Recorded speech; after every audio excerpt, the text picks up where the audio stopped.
All I can think of is that I'd be in the very back of it. Lord knows. He said, make a joyful noise, right? Could be in the front row. I thought it was a happy racket.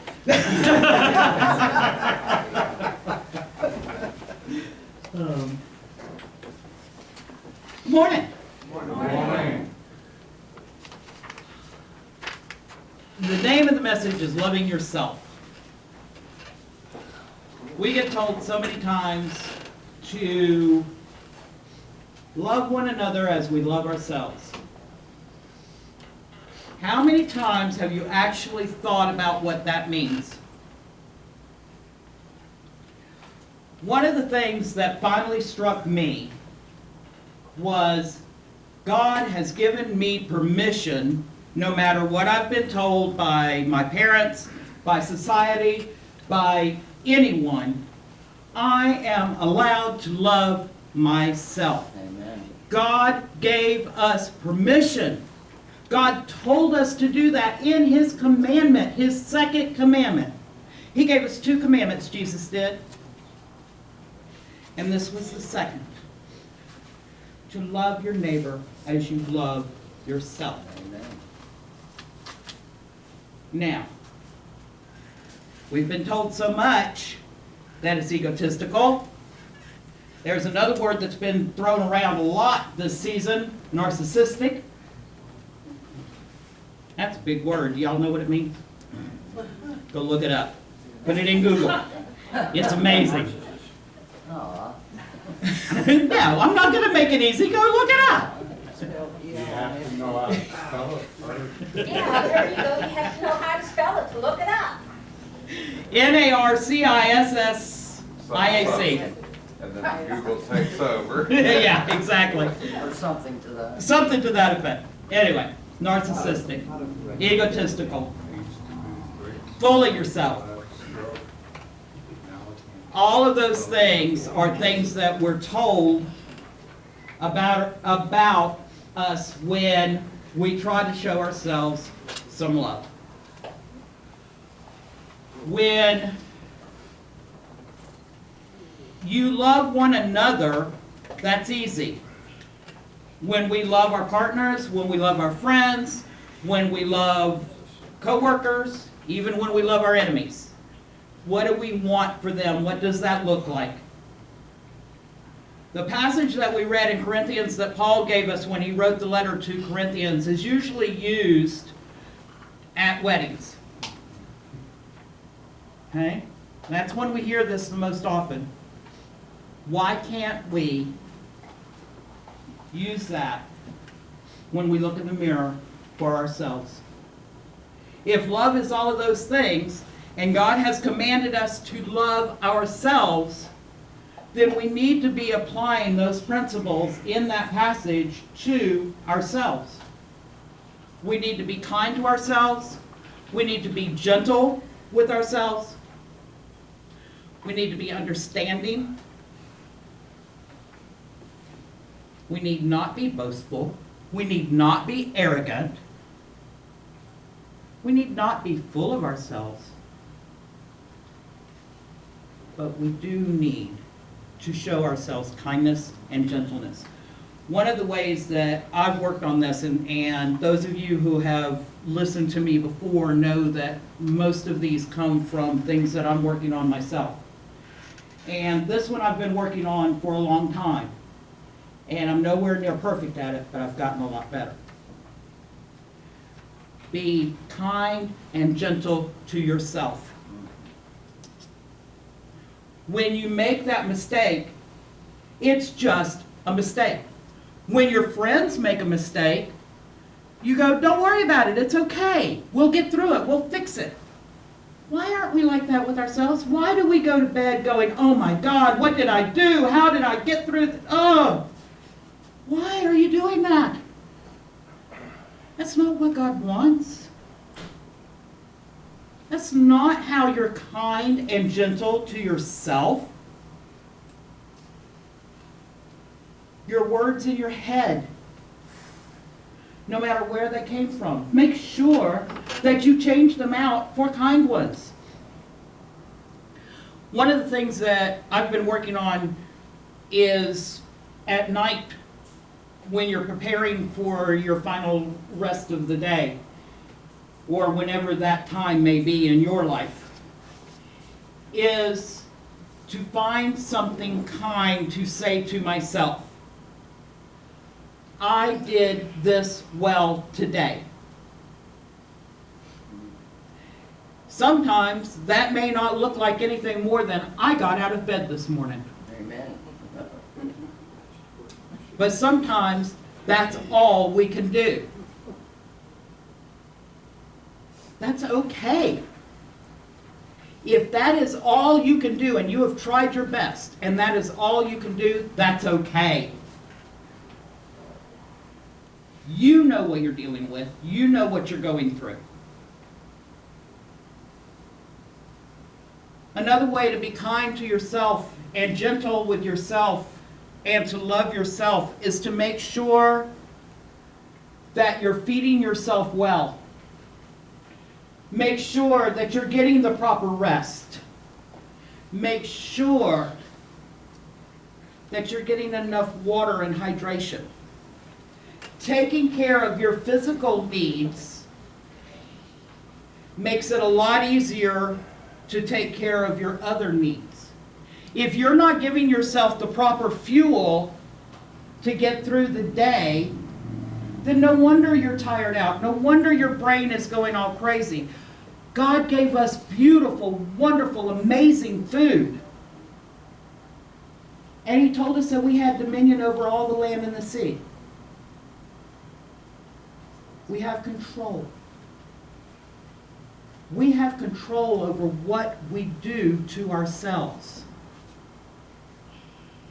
We need to exercise that control. A lot of us in here have started on paths to better eating and to more exercise. Find some of those people, seek them out. Listen to their stories. It's not easy. It's not easy. I know, I'm working on it too. And it's worked some. And then there's some days that there's still ice cream in the freezer. My daughter was supposed to come over and she didn't, so the ice cream's still in the freezer. Oh well. It's not as much there as there used to be, but there's a lot more than I thought there would be. So that's a good thing. That's a good thing. Are you going to the doctor? When your partner's not feeling well over and over and over again, what's the first thing you say? Go to the doctor. Go to the doctor. When are you going to make the appointment? How many times have you stood there and you sat there with your arms crossed and you're looking at your partner and going, have you made the appointment yet? Uh-huh. When's the last time you made the appointment for you? Preach. Preach. When's the last time you took care of yourself? And then when you went to that doctor and you paid all of that money, and don't forget all the insurance money you're paying too. Yeah. It might only be $5 or $10 or $20 when you go to the doctor, but you know, you're paying hundreds of dollars every year so that it is only that much. That's a lot of money. Are you throwing it away? You're going to the doctor tells you to do this, this, and this. You come home and you say, the doctor's stupid, the doctor's dumb, and I'm not listening to him. How much money did you just throw away?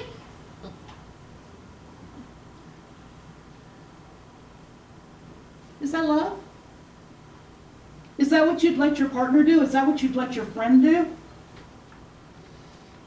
When your friend comes home and gripes about all these things the doctor told them, don't you gently remind them every once in a while, hey, didn't the doctor say let's do this? Didn't the doctor say let's go for a walk? Didn't the doctor say let's eat a little better? Let's practice things a little bit more? Are you doing it? Are you? I love having friends. Sad thing is, it gets turned around on me. And it's coming, I know. The other thing is friends go on vacation, and so you get left alone for a little. All of these things add up. Your mental well-being is as important as your health, and it's as important as all the other things. Y'all know that not too long ago I went through a really bad time. My sister came down, my wife, this church helped me get through that. If you don't take care of your mind and your mental health, you're not loving yourself. When you get to a point where you can see no way out, that is not love. That is hate.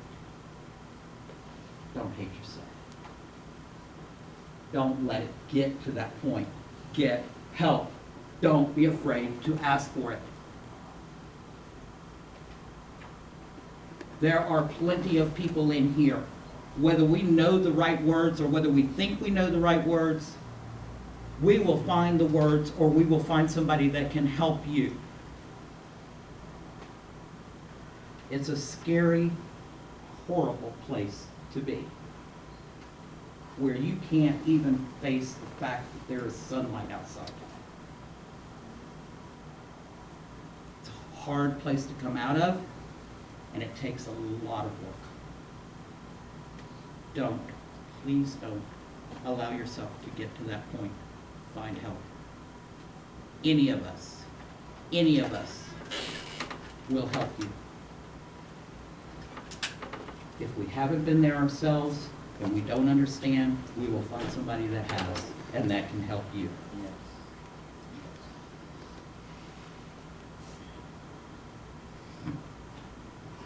Friends, surround yourself with people that are positive and upbeat and that challenge you. We all have that friend that no matter where you're at on your journey, always pushes you just that little bit more.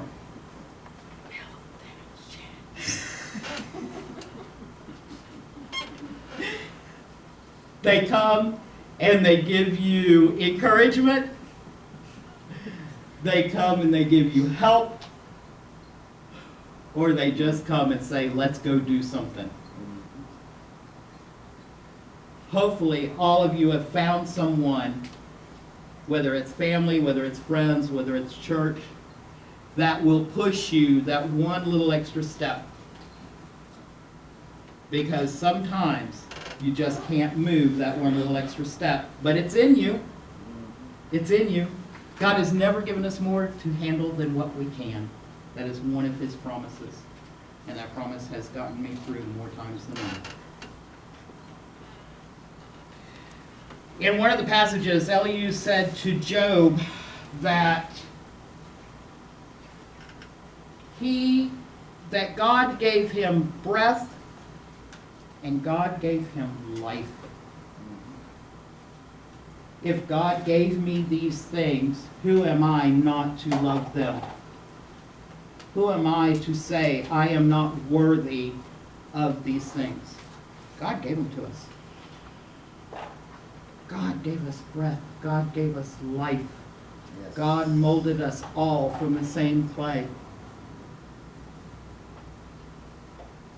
If you've never read Job as an adult, go back and reread it. It is an amazing book. Read it as a book of its own. Don't try to put it in context with anything else.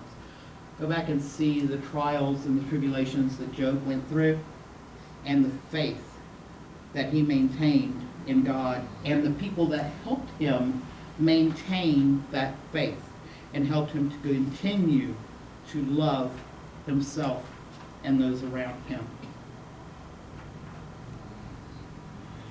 We have faith we have love, we have prophecy, but all of those, love is the most important. Love of ourselves is the most important. Thank you. Amen. Amen.